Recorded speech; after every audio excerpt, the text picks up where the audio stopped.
इस वीडियो में हम 1 जनवरी 2026 से लेकर के 10 जनवरी 2026 तक का जो भी करंट अफेयर है उसे कवर करने वाले हैं। हमारा सोर्स इस वीडियो के लिए होगा द हिंदू, PIB और जो भी मोस्ट इम्पॉर्टेंट गवर्नमेंट वेबसाइट्स हैं उनका सोर्स यूज़ करते हुए हम लोगों ने इस वीडियोज़ में जो भी मोस्ट इम्पॉर्टेंट 10 दिनों के करंट अफेयर्स हैं उसे एक वीडियो में कवर करने वाले हैं। और ये वनडे एग्जामिनेशन के साथ साथ state PCS, BPSC, AEDO, BPSC 72वीं के लिए बहुत ही लाभकारी सिद्ध होगा। तो चलिए शुरू करते हैं इस वीडियो को हम। देखिए, सबसे पहला पॉइंट है कि हालिया current central ground water report CWG यानी कि सेंट्रल ग्राउंड वाटर बोर्ड के आधार पर सबसे ज़्यादा नाइट्रेट कंसंट्रेशन किस राज्य में पाया गया है, तो वो राज्य है आंध्र प्रदेश। आंध्र प्रदेश में जो ग्राउंड वाटर है उसमें काफ़ी ज़्यादा नाइट्रेट कंसंट्रेशन मिला है और पूरे भारत में सबसे ज़्यादा नाइट्रेट कंसंट्रेशन आंध्र प्रदेश में है। दूसरा है कि खालिदा जिया किस देश की पहली महिला प्रधानमंत्री थी, तो वो है बांग्लादेश की। और बांग्लादेश में वो कब प्रधानमंत्री बनी थी, तो 1991 में। इनका जो पार्टी था उसका नाम था Bangladesh national party, BNP। Okay. Third में देखिए कि जम्मू कश्मीर के किस इलाके से 200 साल पुरानी बुद्धिस्ट साइट को खोजा गया, तो वो है बारामूला। ओके। फोर्थ में है कि under-19 India's captain cricket world cup 2026 के लिए किसे बनाया गया है, तो आयुष मात्रे को बनाया है। यानी कि अंडर-19 का जो क्रिकेट वर्ल्ड कप होगा उसके लिए जो कैप्टन बनाया गया है वो किन्हें बनाया गया है, तो आयुष मात्रे को बनाया गया है। फिर है फिफ्थ नंबर कि किस भारतीय चेस प्लेयर ने FIDE world rapid chess championship 2025 Doha में ब्रॉन्ज मेडल जीता, तो वो है अर्जुन एरेगेशी। फिर सिक्स्थ है हमारे पास कि जाफर 2, पाया एंड कौशार किस देश की ऑब्जर्वेशन सैटेलाइट्स हैं, तो ये ईरान की ऑब्जर्वेशन सैटेलाइट हैं। फिर देखिए सेवन्थ में है हमारे पास, सेवन्थ में है कि सनाए तकाइची किस देश की पहली महिला प्रधानमंत्री बनी, तो वो जापान की पहली महिला प्रधानमंत्री बनी है। फिर है कि सौर स्किलिंग फॉर AI रेडीनेस किस राष्ट्रीय मिशन के अंतर्गत एक पहल है, तो ये स्किल इंडिया मिशन के तहत एक पहल है। इसमें 6 से लेकर के 12 तक के स्टूडेंट को ट्रेनिंग दी जाती है। ओके, अब आइए देखते हैं। 9th नंबर पे है दिसंबर 2025 में ताइवान के पास चीन द्वारा किए गए सैन्य अभ्यास का नाम क्या है, तो यह है जस्टिस मिशन 2025। यानी कि आपसे क्वेश्चन पूछा जा सकता है कि जस्टिस मिशन 2025 किस देश द्वारा शुरू किया गया सैन्य अभ्यास है, तो ये चीन के द्वारा शुरू किया गया है। किसके क्षेत्र में, तो ताइवान के आसपास के क्षेत्रों में।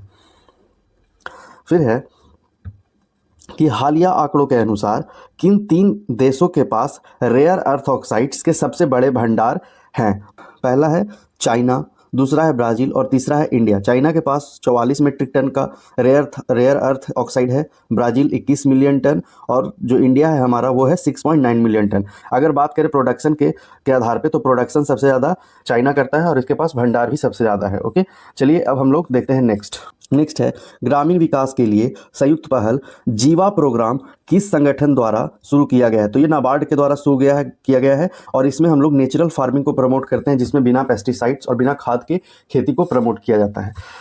फिर अगला नेक्स्ट है कि the market access support MAS किस प्रमुख पहल का एक हिस्सा है, तो ये एक्सपोर्ट प्रमोशन मिशन का एक हिस्सा है। फिर है खबरों में रही चीनी पेंगोलिन कि IUCN स्टेटस क्या है, तो इसका जो स्टेटस है क्रिटिकली इंडेंजर्ड है। हालांकि ये काफ़ी खबरों में रहा था, तो इस पर पूछा जा सकता है कि इसका IUCN स्टेटस क्या है।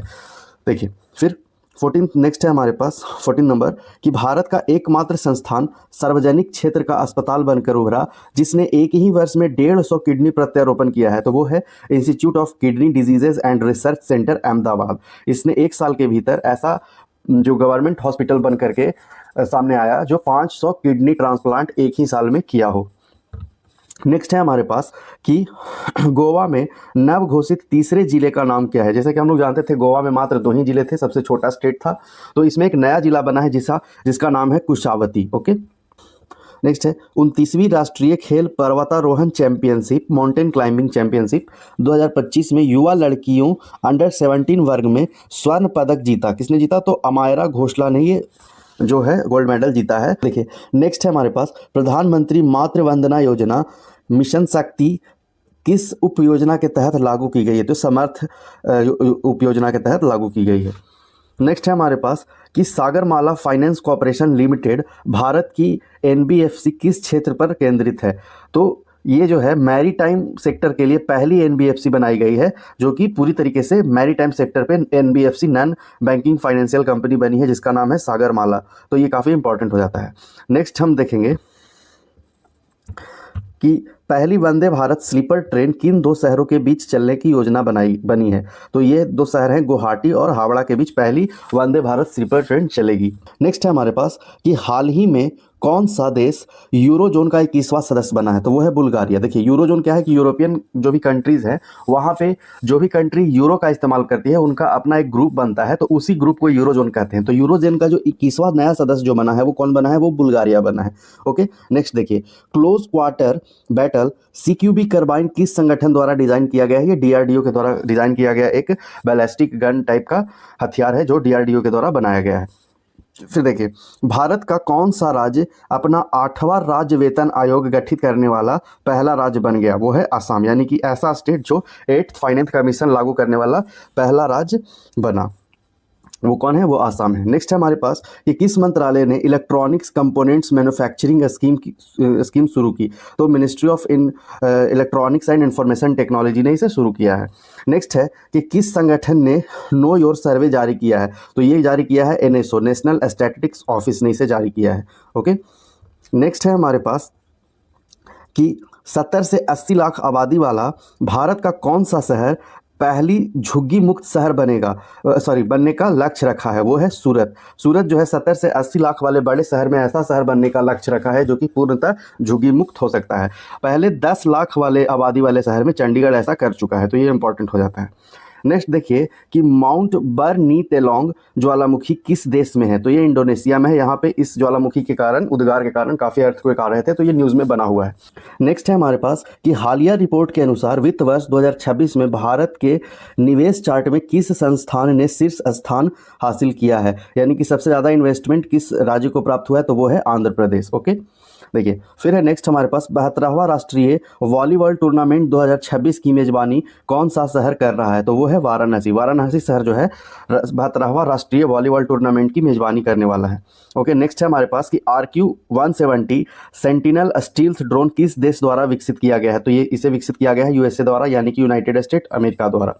नेक्स्ट है हमारे पास कि डिज़ाइन लिंक इंसेंटिव DLI योजना किस मंत्रालय द्वारा कार्यान्वित की जाती है। तो इसे भी ministry of electronics and information technology द्वारा जारी की जाती है।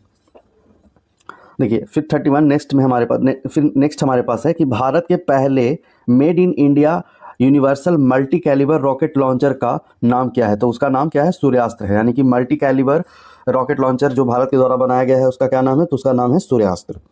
फिर नेक्स्ट हमारे पास है कि कृषि मंत्रालय के अनुसार भारत किस देश को पछाड़कर विश्व का सबसे बड़ा चावल उत्पादक बन गया है। तो वो भारत जो है चीन को पछाड़ करके चावल उत्पादन में सबसे अग्रणी देश बन चुका है। नेक्स्ट है हमारे पास कि इंडियन आर्मी ने किस वर्ष को नेटवर्किंग और डाटा सेंट्रिसिटी का वर्ष घोषित किया है। तो वो है 2026 को, यानी कि इंडियन आर्मी ने 2026 को नेटवर्किंग और डाटा सेंट्रिसिटी का वर्ष घोषित किया है।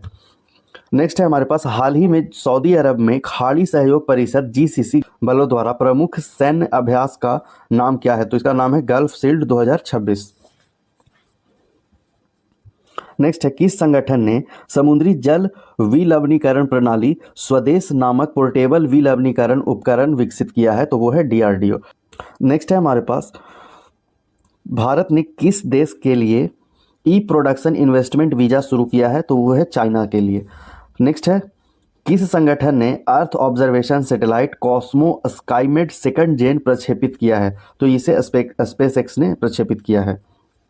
नेक्स्ट है कि भारत ऊर्जा सप्ताह IEW 2026 का आयोजन किस मंत्रालय के अंतर्गत किया जा रहा है। तो ये किया जा रहा है ministry of petroleum and natural gas के द्वारा। नेक्स्ट है हमारे पास वाइमर ट्रायंगल किन 3 देशों का समूह है। तो ये है फ्रांस, जर्मनी और पोलैंड का। वाइमर ट्रायंगल जो है यहाँ पे जो इसकी मीटिंग है उसमें हमारे जो विदेश मंत्री हैं S जयशंकर ने भाग लिया है, जिस कारण से ये न्यूज़ में बना हुआ था। तो इसे हम लोग याद रखेंगे कि वाइमर ट्रायंगल जो है वो 3 देशों का समूह है। वो किनका किनका है, फ्रांस, जर्मनी और पोलैंड का। ओके, अब देखते हैं हम लोग नेक्स्ट कि खबरों में रहा नॉर्थ आइसलैंड किस देश का हिस्सा है। नॉर्थ आइसलैंड एक्चुअली न्यूजीलैंड का हिस्सा, जो कि इस टाइम पे काफ़ी खबरों में रहा है। नेक्स्ट है कि भारत की पहली पूर्णतः कागज रहित जिला न्यायालय कौन बना। तो ये है केरला का कलपेटा जगह, जो कि वायनाड जिले में है। फिर है नेक्स्ट लंबी दूरी की जहाज रोधी मिसाइल LRASHM किस संगठन द्वारा विकसित किया गया है? तो उसे विकसित किया गया है DRDO के द्वारा। ओके, नेक्स्ट है कि 2025 में किस शहर को महिलाओं के लिए सर्वश्रेष्ठ शहर का दर्जा दिया गया है? तो वो शहर है बेंगलुरु। तो इस तरीके से हम लोगों ने पूरे 10 दिन का करंट अफेयर्स कवर किया है।